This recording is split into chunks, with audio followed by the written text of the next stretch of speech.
Happy Friday, everybody, and welcome to Bold Badass Show, our Bold Badass Business Show, where we have the boldest and the baddest people coming in to tell you all about their expertise. And today, you all, I am really thrilled to have not a slimy sales guru in the house, but rather to have the soulful sales aficionado, which is Hession, who I have had the joy of enjoying in her programs. I have received coaching from Anne. I really enjoy her message, and I think you will too.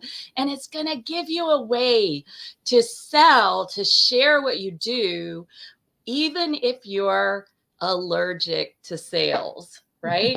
So welcome, Anne. So happy you're here. Me too. It's great to be here. Yeah, and I love in your message, you say that you work with entrepreneurs and soulpreneurs who are allergic to sales. And that is a more prevalent allergy than seasonal allergies, isn't it? I would say so, yes. 100%. And it's kind of constant all year long.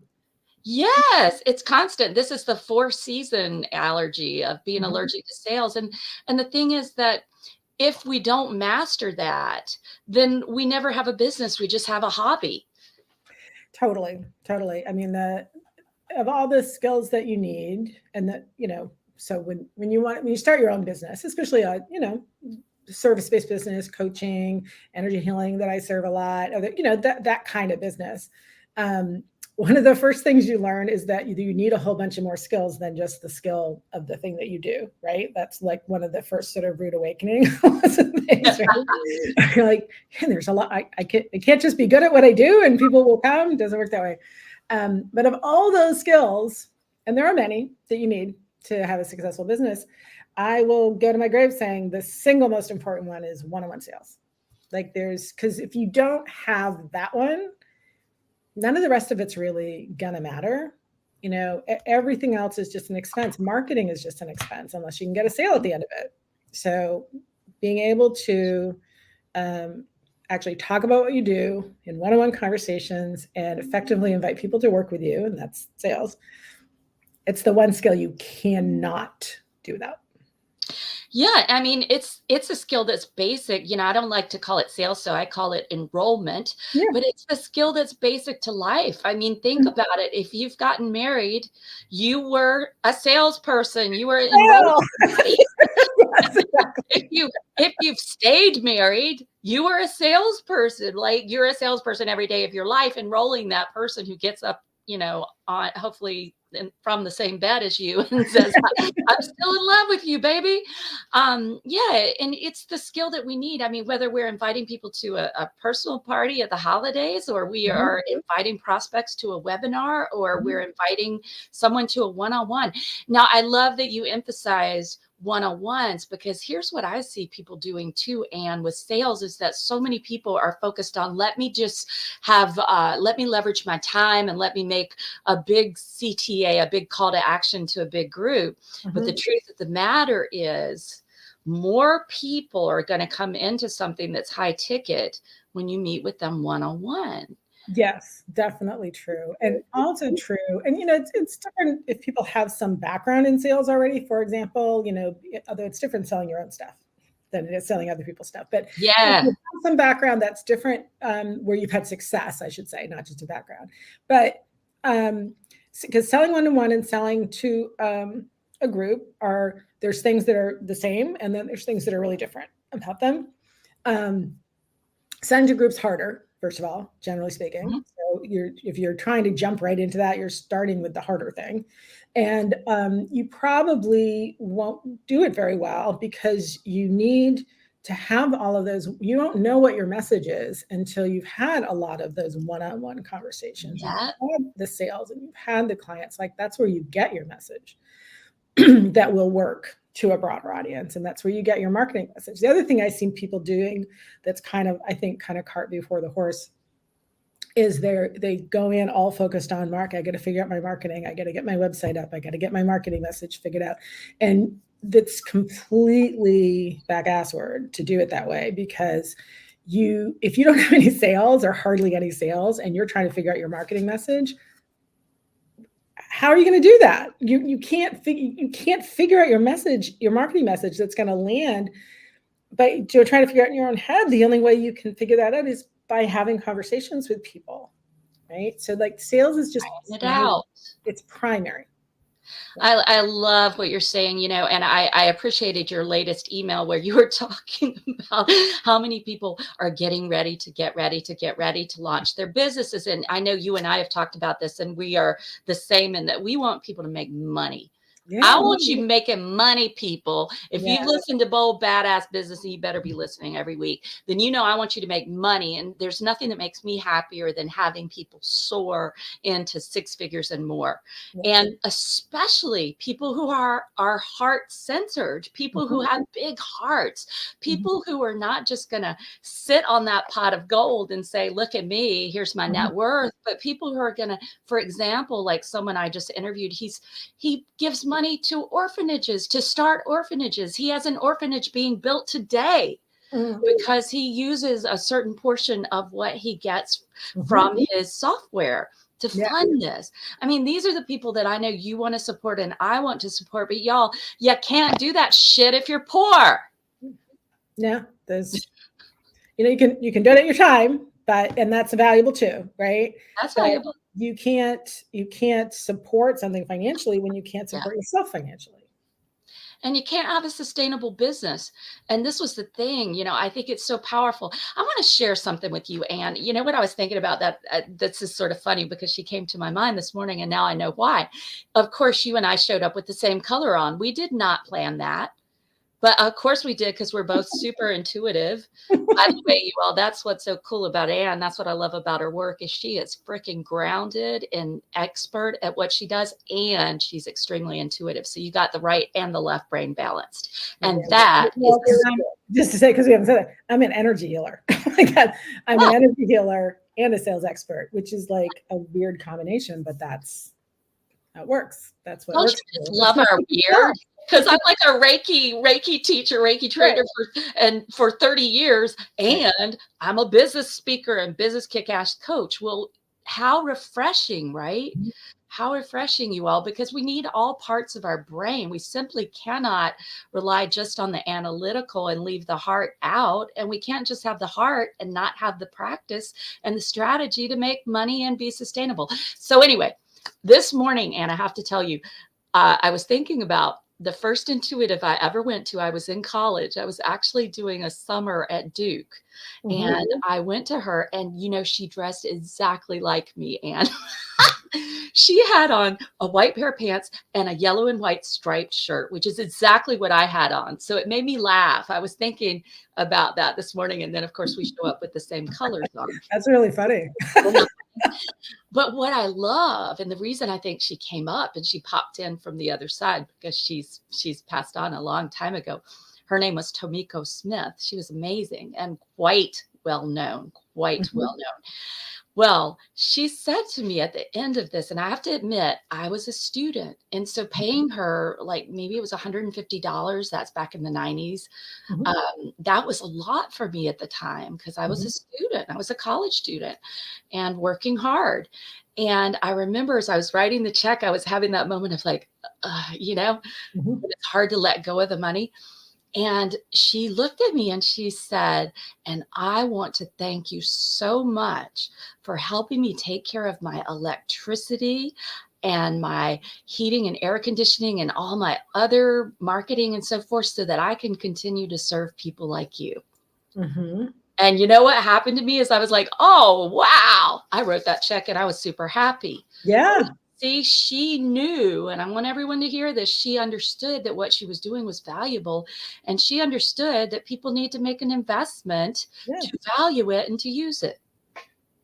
Yeah, absolutely. And I love how she just grounded the reality of what's happening with the money.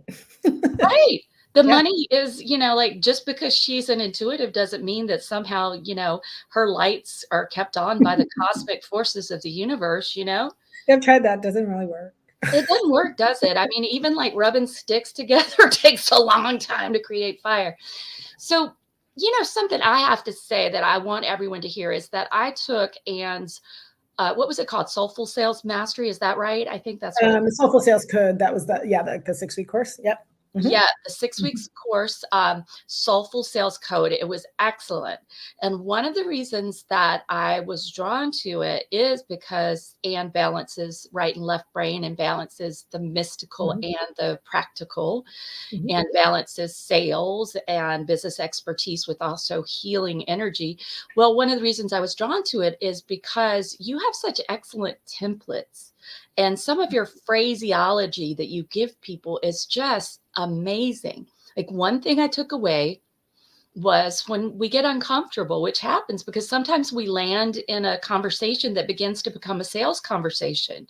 Yeah. We just Didn't start out that way, and it's moving in that direction. Yeah.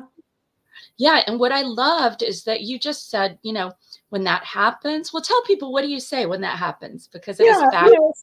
I mean, sometimes there's a sales conversation, and it's known. You both know it's a sales conversation from the beginning. Like they scheduled a free consult with you, right? Something like that. But sometimes it arises. You meet someone at a party, or I don't know, the doctor's office or something, Or and you end up talking about what you do, and then they end up inquiring and wanting to find out more. And we have a whole thing we can talk about that, and the whole tell me more trap that I talk about. But this particular part it's the conversation is starting to become that kind of conversation. And what most people do is they just kind of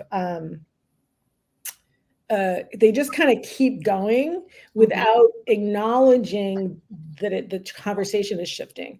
Mhm. And it's not that that would always not work, but it's so powerful to actually just name what's happening and to simply say, so again, the conversation just kind of got to this point to kind of say, hey, this is starting to become a conversation about us maybe looking at working together, which isn't where the conversation started. So I just wanted to acknowledge that and find out, would you like to do that? Would you like to really have a conversation about working together? Or did you get everything you needed from what we already talked about? So the beauty of that is first of all, you're naming, because sales can be weird for both people, right? So you're naming what's happening. Yeah. And that gives you and them power, right? To just be like, yeah, this is what's happening. And then you're actually asking them, would you like to go in that direction?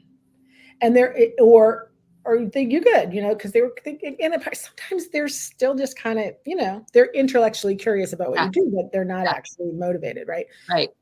And so they're either going to they're going to say one of three things in response to that. They're going to say either like, no, that's actually, maybe later, but whatever. Like, so they were never that interested. There was nothing you were going to say that was going to, have them suddenly be, if they weren't that interested, they just weren't that interested. They were just being polite, right? So they just say that, well, then aren't you glad to know? So now you're not going to try to sell them when they really aren't interested. So much better. You can talk about something else, right? Or they're going to say yes, like now. They're going to say like, yeah, I totally, like, when can I schedule with you? Or like, right? They're all in. Well, aren't you glad you know that? Or they're going to say like a yes, and let's set up a time to do that. Because again, you're in the middle of a party. Like, yeah, I totally would like, could we schedule something for next week or something to talk about working together? And either way, like, those are three different conversations. So you're going to find out which is the conversation that they want to have, and then you can be, effective with them. And it's this thing of just, when you call it what it is, it gives you and them both permission to just be straight with what it is you actually want. Mm-hmm. Yeah. It's fantastic. And sometimes, as you say, I'll say something like that, and then I'll say, and so we could do that now, or we could just keep talking about what we're going to talk about now, and we could set up a separate time, because actually I'd like to have you fill out a special little prep form beforehand. So that works really nicely too, to just separate it out, because, I've had situations where, because I know admittedly I can be very intense. Yeah. Yeah, I can be very intense. So those of you listening, feel free to laugh. Just laugh because I know that about myself, and it is actually because I really care.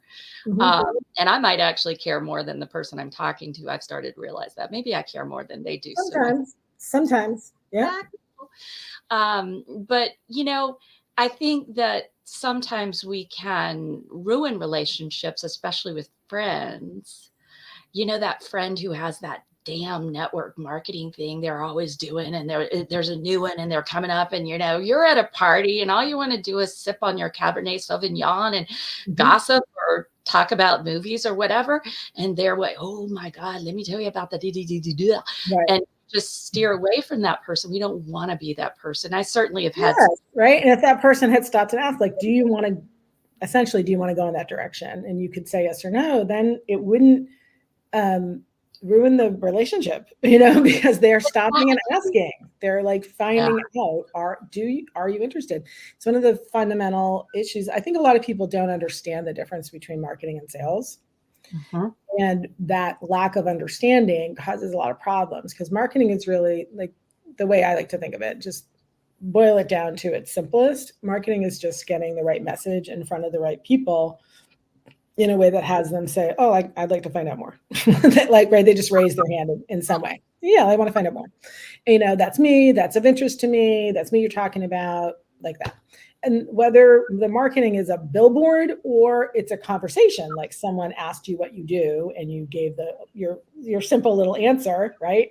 And they say they want to find out more. That's also marketing. But it is literally the marketing piece. It's not into sales yet. Sales is responding to only the people who raise their hand. Okay. Mhm. Finding out why they raise their hand, because it just because they raise their hand doesn't actually mean they're necessarily interested in working with you. They could just be kind of intellectually curious, like I said, or they have Mhm. a referral for you. Okay. They might be wondering that they're thinking about going into they're wondering if what you do is something they might want to do. I mean, I could come up with all kinds of reasons why they raise their hand that are not the same as like because they want to work with you. So only the people who raise their hand, find out why they raise their hand. And then if it is, because they're looking for help with something, finding out more, and there's a whole conversation you need to have. But what people do way too often is they try to have a sales conversation with someone who hasn't raised their hand yet. Mhm. Work. Just that's the kind of sales that we're all like, Yes. And sometimes people will say they're raising their hands and they're really not. That's exactly. another thing Yeah, I've seen they're just recently. being Yeah. polite or they're whatever, all kinds of reasons. So you have to really find out why they raise their hand. Yes, I Mhm. love that. And that really is our whole purpose in enrollment is really to find out why is this person wanting something? Mhm. Why did they care about it? Maybe they're, as they say in NLP, we have basically two ways we can go. One is we're running away from something that's painful, or we're running towards something because we want it. Right. What are they trying to get away from in Mhm. themselves or in their life? And Right. what are they running to because they really want it? Right. And we've got to really have a mix of both. But I Mhm. think sales enrollment conversation. So let me ask you this. This is kind of interesting question that just came into my head, and that is, where do you think we need to be focused more on, the gain or the pain? I think you need to be flexible. That's my first answer, Mm, right? So there's a lot of talk in sales, especially kind of more traditional. I think it's a bit of an outdated paradigm about, oh, it's like go for the pain, right? Because I mean, I think there's some psychological truth to the fact that people are tend to be more motivated to get out of pain than they are to go towards pleasure. So I think there's some reality, like that's just Homo sapiens, right? So if you're selling to some other species, maybe you don't have to worry about. But if you're selling to some Homo sapiens, you need to be aware that there is that tendency of humans to be more motivated. But that doesn't mean it's across the board all the time. That getting away from pain is always more motivating than going towards pleasure. Um, and so you need to be flexible and, like you said, kind of get at both because usually there's some of both involved, at least mhm, some degree of both involved. Um, Sometimes where people really have an issue with sales is that they don't like that sort of pain focus. That's like, tell me more, let's really dig the knife in, like get you to feel the pain that you're in so you'll be motivated to do something, right? And sometimes sales is done that way. And it can be manipulative. Mm-hmm. But that doesn't mean that it's the flip side of that. It doesn't mean that it's all you should always try to sell more to the pleasure, or that you shouldn't be open to people really, because like sometimes people really need to get in touch with what's not working in their lives and how that's impacting them. And sometimes, I mean, I've had sales conversations where myself and the other person, we were both crying because we're just really went there, right? And it wasn't, because I was providing a safe space for them to really go and really get in touch with, what the limiting belief or the thing that's really holding them back or the real pain in their life. So I think you need to be willing to go there and create a safe space for people that can really get in touch with that pain and how badly they want to get away from it. But that's different than trying to push them there. Mm-hmm. Right. And then sometimes, sometimes it's harder to get them to be in touch with what they really want. As adults, we really lose our capacity for wanting things. We because we get disappointed, and so then we don't want to go there again. And I always joke that you really want to see a master at wanting, talk to a 4-year-old. 4-year-olds are masterful at wanting, right? They're like, 4-year-olds just like, I want it, right?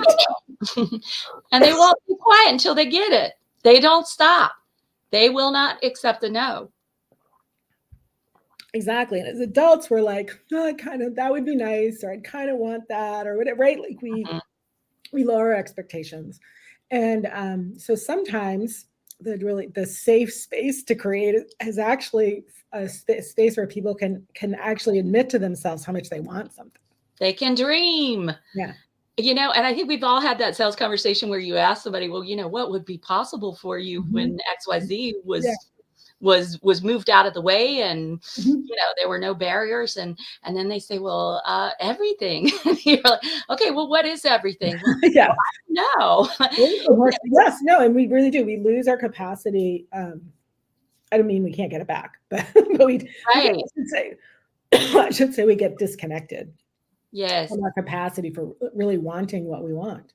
We begin to protect ourselves or the ego begins to protect us as a way to stop us from feeling disappointment, because what might happen, we might not get the thing we want, but the thing is, we won't get the thing we want if we never get out there. So I love what you're saying about the safe space, because I've realized that really for me, in the best enrollment conversations, it's a sacred place. It's a sacred place. And I am there vested with the big responsibility of asking questions that we usually don't get asked. Like, what do you really want?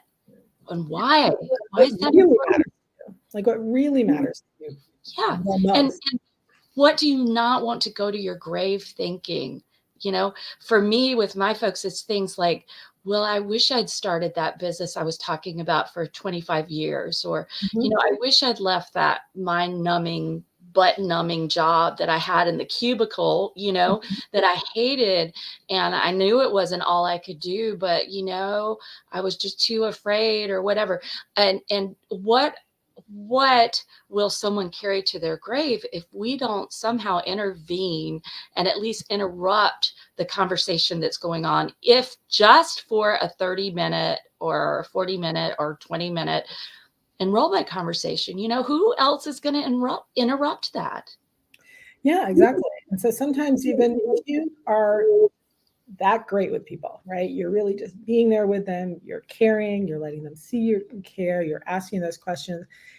And whether or not they end up purchasing, right? Whether they end up buying something from you, you're the one. If they don't, for whatever reason, you're still the person that they'll come back to when they're ready, or the person they'll send someone to, because you were great with them.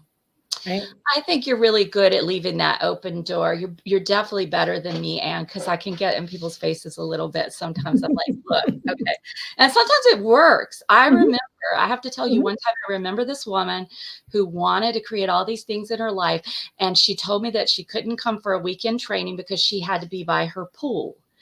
And I happened to know her just a little bit, but I pulled out the Barnsley crazy and I said, look, I am not getting off this freaking phone. I will stay on with you for an hour and a half until you say yes, because you're not just sitting by the pool. Are you kidding me?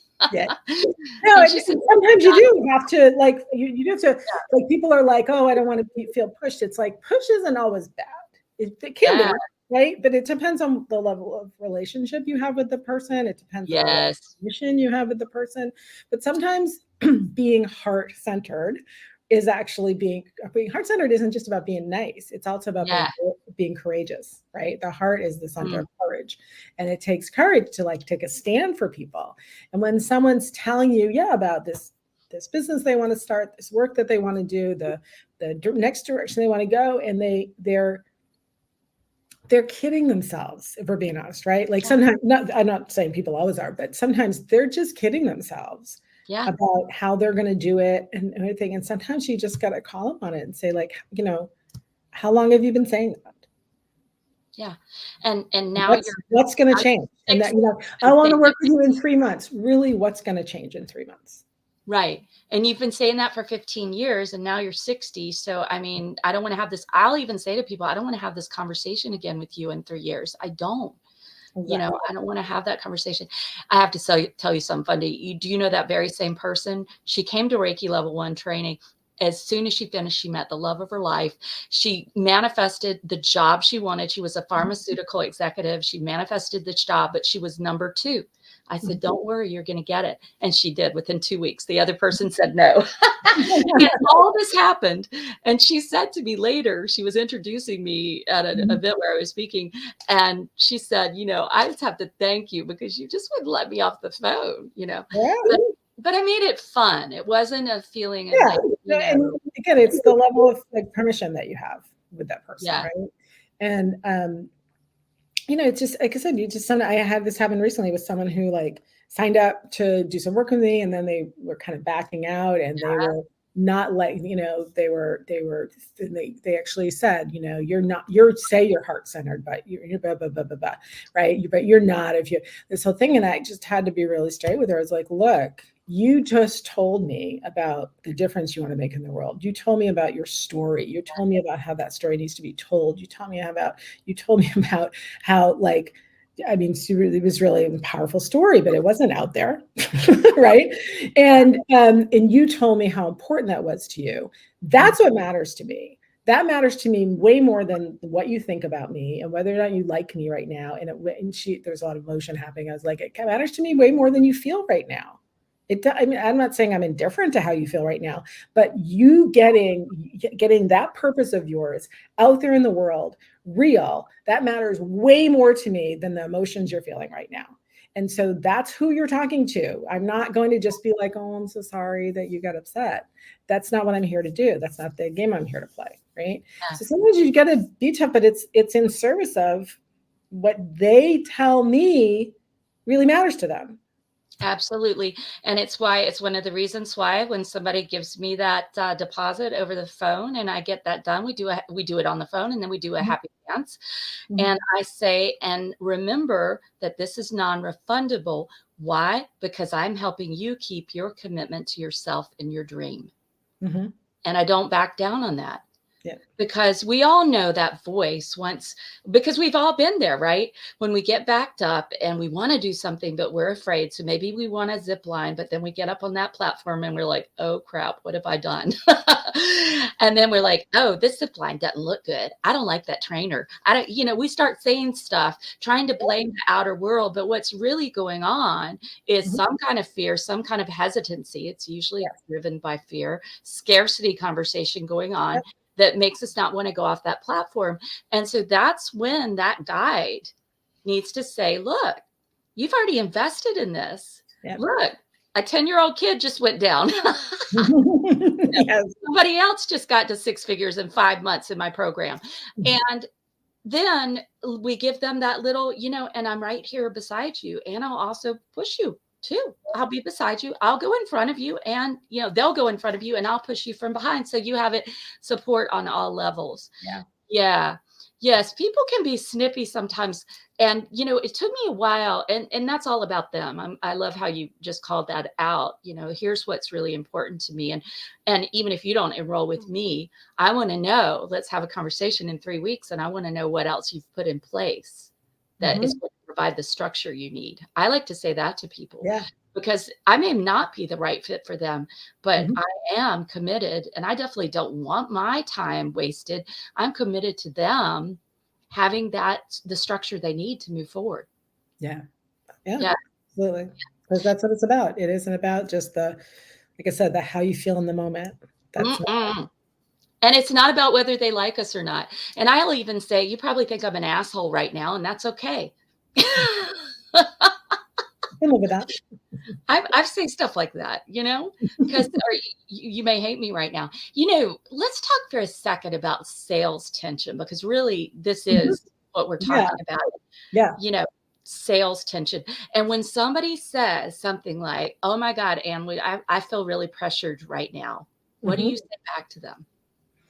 I don't get that very often, but I'd say, so where do you think that's coming from?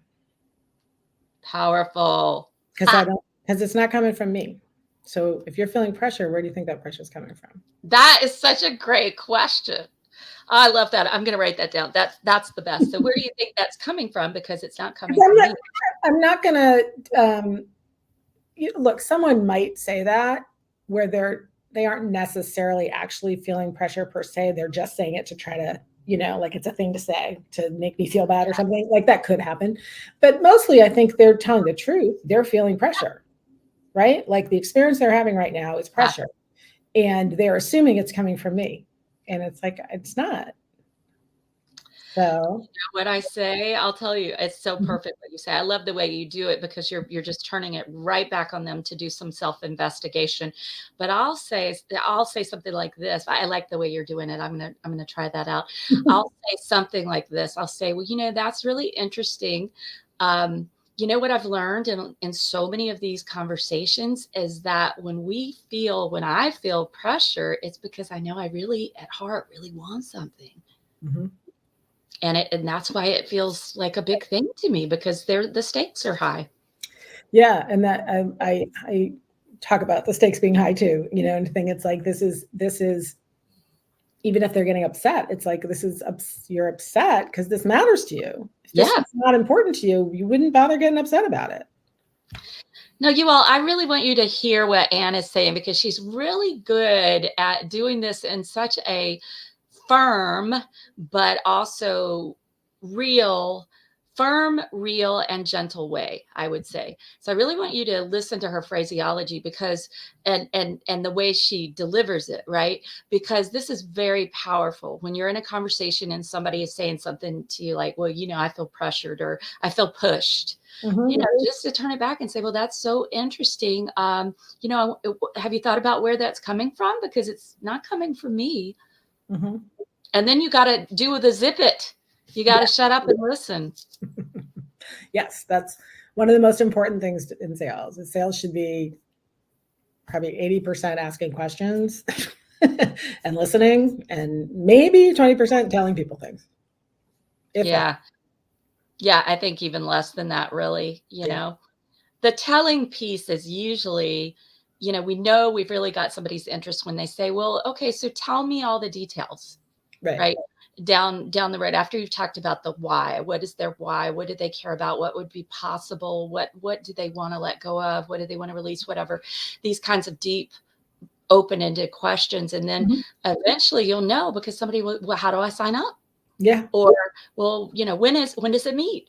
Or, when does it start?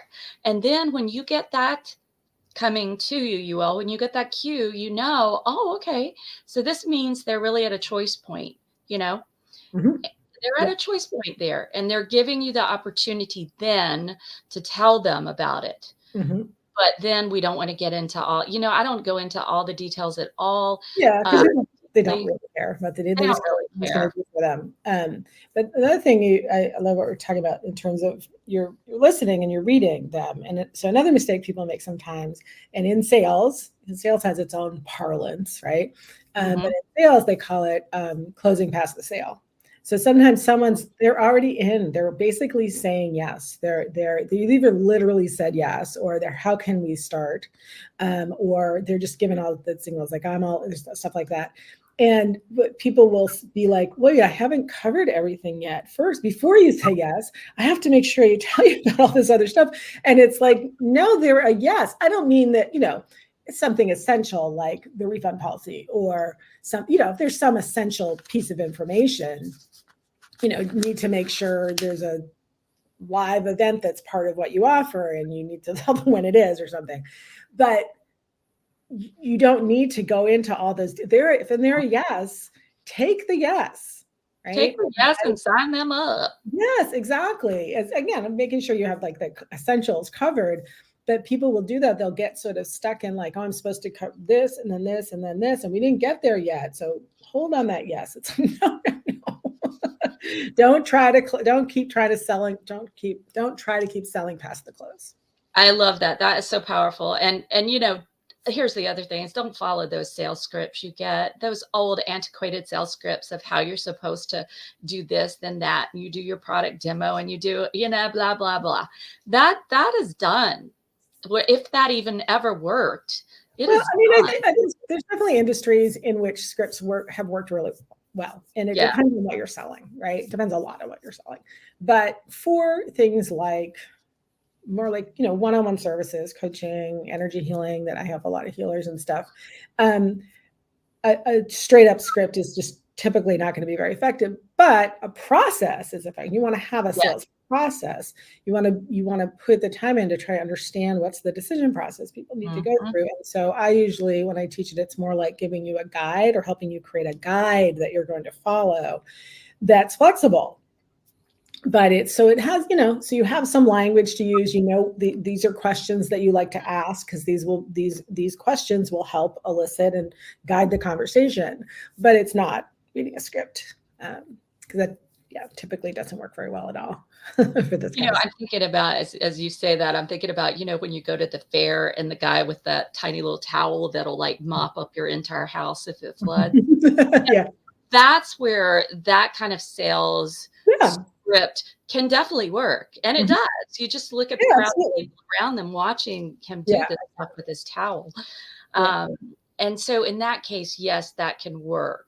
But here, when we're talking about people really doing growth, whether it's business growth or personal growth, which is usually always one and the same, actually. Yes, very much so. Yeah. Yeah. When we're talking about that, it's going to require us really evoking from that person what they particularly need, because it's not the motivation for everybody with that towel is what? Clean up water.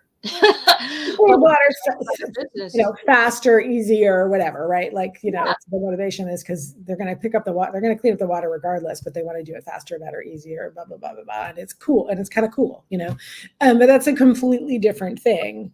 With that, we know what the problem is with coaching or something like that. We actually need to define the problem the person has more for their clarity and our own before it makes sense to offer anything. And we've got to evoke that from them, because many times people are not in touch with what is the real problem. So I have certain games, I call them games, that I'll play with people, where I want them to see the hamster wheel of their mindset and how it's just bringing them here, and then it's reiterating itself over and over and over again. There's something way more than just fear of success going on. And so we do layers. It's like that why exercise, but I've modified, where you ask 7 layers of why, but here I'm asking deeper. Well, and so you don't want to make the enrollment conversations because you're afraid you'll be a failure.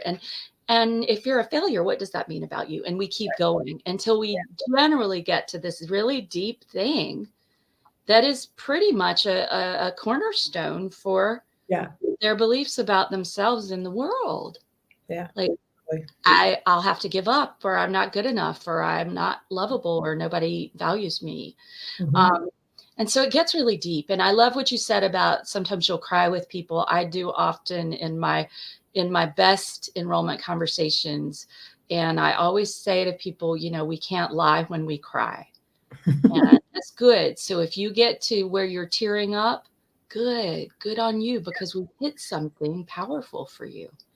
Yeah, absolutely. And we're being real with them. We're just being a real human being connecting with another real human being. And sure, we both have a role in the sense of like you have a role as a salesperson, as the person making the sale. You have a role to guide, to educate, to understand, to serve, to help them solve their problems, right? So you're in that role. It doesn't help to have a salesperson who knows nothing about what they're selling, like you, right? But you're not just being the role, you're actually being you, who's Yeah. also fulfilling the purpose with what you're there to do for the other person in the conversation. So Yes, and I think that's something you bring through really well in your work with people, in your trainings and your courses, is the importance of just being yourself and being real. And yeah. so when you get uncomfortable, to speak it. And I'll say, I said this before I met you, but then I kind of understood why I was doing it on an analytical level when you were talking about being authentic about your being uncomfortable. But Mhm. I'll say, look, I'm going to go out on a skinny branch right now. Yeah. And I'm just going to dangle there for a second. And I'm feeling a little scared, but I'm going Mhm. to do it. And you know why? Mhm. Because your mission, and I see all these people behind you that you're going to help, your mission is really important. Yeah. So I'm going to just go dangle out here. Don't worry about me. But, I'm feeling uncomfortable. So is Yeah. it okay if I say You something? want to be real. People are like, I don't want to get uncomfortable. It's like, well, what if being uncomfortable isn't the worst thing? What if being uncomfortable is the path to getting you what you really want in life? And I always say, like, comfort's a really terrible goal. Mm, Confidence is a much better goal. Like, so if you're building your confidence in whatever way you need to do that, by practicing, by training, by just yeah. by doing the thing you do, because when you're confident, you can handle a boatload of discomfort. You really can. And to take us back to that word you used earlier, courage. The Mhm, word courage actually comes from coraggio, which means from the heart. And mhm, I would way rather be courageous than confident, because when I am being in a state of courage, mhm. the confidence is just there. That's like this external Exactly, thing that shows up. exactly, and But the discomfort doesn't matter. It just doesn't yeah, matter. It's irrelevant. It but the literally becomes courage is irrelevant. like, yeah, the courage is like, yeah, yeah. Well, here's where we are right now, and I'm not back. I ain't backing down on your greatness. Right. Um, so so let's just talk. I know we're gonna wrap very shortly, but let's talk for a second. We were then talking about why your sales feel slimy. Not being authentic, not being real, Mhm. saying manipulative things, telling rather than asking. These are all things that make us feel slimy Yeah. if we're trying to enroll people in that way, putting a lot of pushing and pressure, the kind of timeshare thing of, well, you have to get it now or they're all going to be gone. Right. Um, you know, uh, those can make us feel really slimy. Well, what would you say are some of the biggest other mistakes, the other sales swamps, quicksands that suck people under as they approach enrollment? What would you say some of the other biggest mistakes are that small business owners, especially solopreneurs, are making? Well, I'm gonna say two, and they're kind of big umbrella ones, right? But one of them is um, actually not learning how to do sales. In other words, it's just not look. It's a set of skills you can, Yes. and you can go learn the more old school kind, or you can learn what I think is a bit more of a new paradigm for myself and other people. There's other, it's becoming more and more. Usually the term heart-centered sales is used, but different things like that. But it is a set of skills. You have to learn the skills, just like you had to learn how to ride a bike and you had to learn how you do what you do. you need to learn the skills. And so I think a big mistake people make is they have this thing of like sales is just this thing, like some people can do it, some people can't, and the people who can do it are all slimy, and so they just stay in this state of avoidance, and they never actually go learn the skills. But you need the skills. If you're in a situation that requires a certain set of skills, and you don't have those skills, it's not going to work. It's like, I talk about, it's like walking out on a concert stage and you don't even know how to play chopsticks. Like, that's not going to be a good experience for everybody, including you. So you actually have to learn the skills that the situation requires, right? Some basic sales skills. And the other one is, it's the other basic thing that I think gets in some people's way is more what I would call the inner game, right? So all of the, the limiting beliefs, the self-doubt, the self-worth issues, I'm not good enough, all that stuff. It's like, you can't just pretend that's not happening. Yeah. Right? It's there and it's real and it runs us unless we are willing to just take it on. And that's why, in my work, I'm always doing both with people. So I'm actually doing that like mindset where I'm doing healing work. I'm an energy healer. So we're actually literally like clearing those negative emotions literally out of your tissues. Okay. As we're teaching the skills. And so I've started thinking of it as like it's like the stair-step method to success. And here's what I mean by that, right? In anything you're trying to do, sales included. Like the what in physics? Sorry. The stair-step success thing. I don't know. I've been playing around with words for it. But so, with learning sales or anything else, right? There's the inner game and there's the outer game. So the inner game is like mindset, the limiting beliefs, the emotional trauma, emotional stuff. And, when we were 5 and we raised our hand, it was the wrong answer. And they were like, I never want to put myself out like that again. Right. Like, stuff like that. Right. So that's the inner game. And that's where there's like healing and mindset work to do. And then there's the outer game. So the outer game is like what you're actually doing, like out on the playing field on the court of your life. That's learning the skills. It's taking the action. It's putting the time in to like understand your, the kind of decision process that people need to make to work with you, like actually putting time into understanding that, coming up with how you're right. So that's the outer game, right? And what most people are really just working too hard on one side or the other, right? Yeah. So I work a lot with healers. So the healers, they're all over here, right? They're like, I just need to clear more. I just need some more healing on that. And yes, 100% do that. But there's no amount of healing you can do that's going to substitute for you actually picking up the phone, right? To talk with someone. Okay. And then other people that are maybe less into that stuff, less introspective, less into the woo-woo, whatever you call it, they're like white knuckling, like, I'm going to learn it. I'm going to do it. I'm going to just work hard. And that doesn't work either, because it doesn't matter how hard you're working. If you really have these very strong, internal beliefs about how successful you can be and how much money it's okay for you to earn and, stuff like that, it's not going to, so you get this like, that. But when you do it this way, okay, so here's how you do it, right? You do that mindset or some healing work, and things open up, things start to seem more possible, and you start to see stuff you can do over here, and so you take action, and you're like going up, and then that just starts to drive up some more stuff, right? So then you go back and you do some more healing, and you clear some more stuff that got driven up, and then that opens up, and you start to be more action. So when you do it this way, sky's the limit. Right. And it has to be done that way. I mean, you and I are the same in this respect, because in the Make It Happen Mastermind, I say I could give you tons of strategy, all the strategy, and I do, but you aren't going to do crap unless you have the belief that it will work and that people want what you have to offer. Unless we change that old feeling of I'm alone or whatever it is, where I can be it's going to reiterate itself. People don't understand, people don't get it, whatever it is. Like we can have you could probably spend an hour just coming up with all the limiting beliefs, right? Oh, listen, and I had them too. I remember when I got the download in, I had this download, some years ago, that I was supposed to take Reiki training into the business world. And I was like, oh, Lord have mercy. They're going to put cinder blocks on my feet and throw me into like they did back in Massachusetts, right? And I'm going to be, tried for a witch. Get over that crap. I had to do some work with myself using thought therapy and Reiki and some of my other healing, dowsing and some of my other tools. And then as soon as I shifted that internally, guess what? Everywhere I went, people were like, oh my God, I need that. That's so helpful. I'm so stressed. overwhelmed. Absolutely. So, Wow, this has been amazing, Anne. You have given us so much to think about in terms of how we approach sales. And I just want to say one more thing, and that is we got to come up with a better word than sales. enrollment.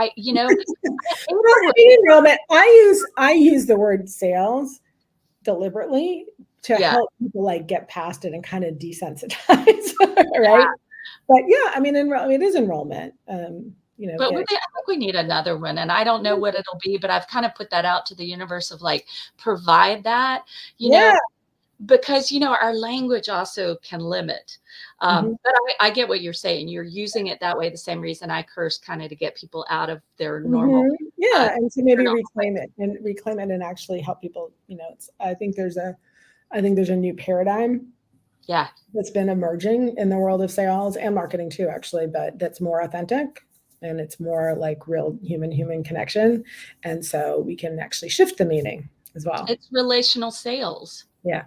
It's relational sales. And people are hungry for this, especially after COVID. There's even more hunger for that connection, relational sales, connectional sales. But, really, it's like I said, it's an opportunity to really go deep with someone and reveal parts of ourselves and hear them really reveal with some vulnerability what's really going on. So it is a really amazing sacred thing. Sacred Sales. There's a good book title. Hello. So, Anne, I know you have something special. You have something special for our folks. What do you have for them? Absolutely. So, do you want to get into a bit? We actually didn't talk so much about the Tell Me More trap, which we usually do, but we don't have time for that. So, but if you would, so one of the biggest mistakes that people make at the very beginning of what could be a great sales conversation, that place where people ask you to tell them more, right? So we're doing all this effort out in the world trying to make people reach out to us and say, oh, tell me more about that. The problem is it's actually when you've succeeded and someone's reaching out and asking you to tell them more, that's when you make the biggest mistake. And I call it the Tell Me More trap. So if you want to learn what it is and how to handle it, it's much better because you've been falling into this trap over and over. Then I have a free resource for you. It's called Sales Conversation Secrets, Heart-Centered Sales Made Simple. And you can get it right off of my website, which is Soulpreneur, so SOUL, Soulpreneur Success Code.com. And go ahead and download that, and it will walk you through these 5, sometimes 6 steps of a really successful, heart-centered, highly successful sales conversation, from when the person first wants to find out more to when they're signing up with you. Man, you just gave us such a teaser. Y'all, I know y'all just left the show to go get that Soulpreneur, Soulpreneur sales code. No, success code. Soulpreneur success. Say it again. Soulpreneur success code.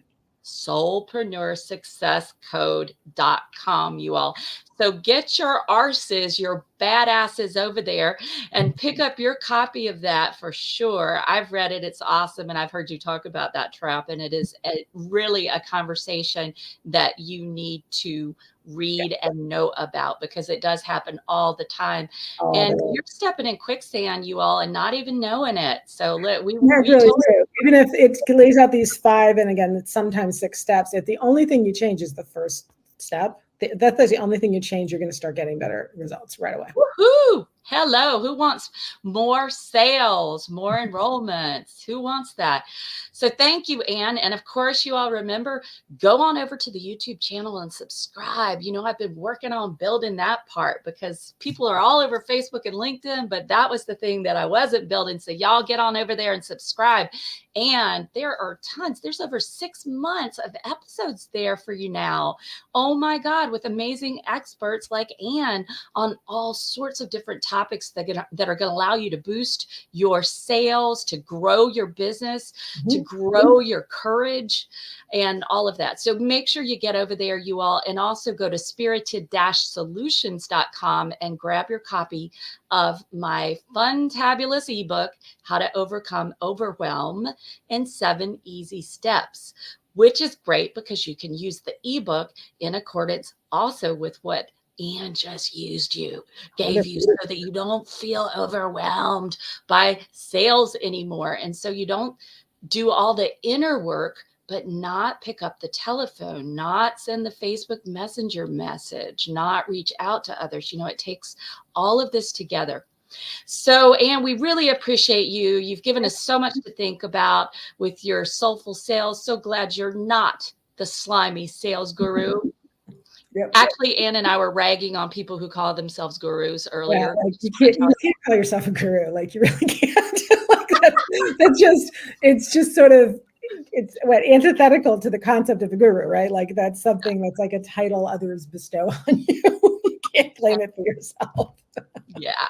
So that we were ragging on that. And, one of the things that we both bring to business is just being humble and it's not easy being in business. You all who are listening, I know some of you are not feeling like badasses right now in business. Maybe you're doubting yourself. Maybe you're realizing after listening to this that you really do need to make your sales skills better. And the good news is you can learn it. Yes. Yeah.